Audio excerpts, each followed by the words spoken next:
Greetings to you. This is Brandon, the freight broker with Alliance Logistics, and I hope this message finds you in the best of health and spirit on another beautiful Monday morning that we've been blessed to see. I want to thank you for spending some of your time with me today. I understand that there are many things that you want to accomplish today throughout the rest of the week. So let's get right into the business of things today. And what we're discussing is having a building or having an office space does not mean that you have a business. It just means that you have a nice little office or you have a nice little building somewhere, and more than likely you may be paying for that building. And when you're paying for the building, that means that you have expenses that you have to deal with. You can't just focus on operating and learning the business. Now you also have to figure out how are you going to pay for the business? How are you going to pay for the building that the business occupies?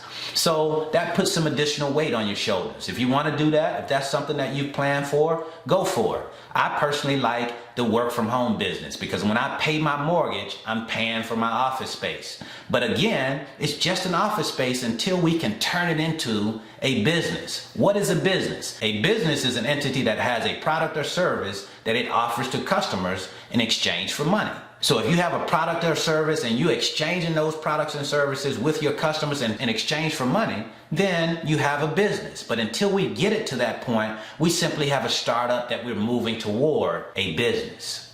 And I'm not saying not to get excited about your startup. When you're getting ready to start up your business, you're choosing your name, you're saying, hey, I'm gonna have an LLC, I'm gonna have a sole proprietorship, or whatever it is that you decide upon. That's definitely something to get excited about. If you decide to go out and get a building, to put your name on the building, that's something to get excited about. But we want to keep it in perspective. We want to focus on the work that it's going to take to make that startup a business. And how we do that is by earning revenue for our businesses. And there's a lot to learn for us to do that, especially in the freight broker world. We have to learn the third-party logistics industry and the trucking industry. So we have a lot of things that we have to do to move us toward being a company that produces revenue and then, of course, a profitable company.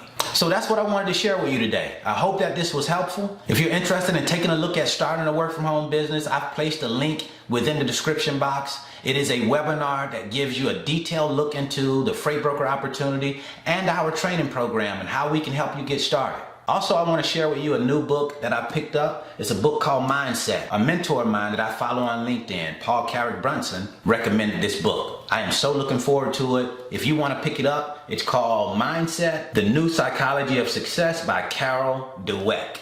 D-W-E-C-K. From what I understand, it's an outstanding book, and I'm so looking forward to taking advantage of it. I'll tell you all about it. So thanks, Paul, for the recommendation. With that said, that's what I have for you today. See you at the top because the bottom is much too crowded.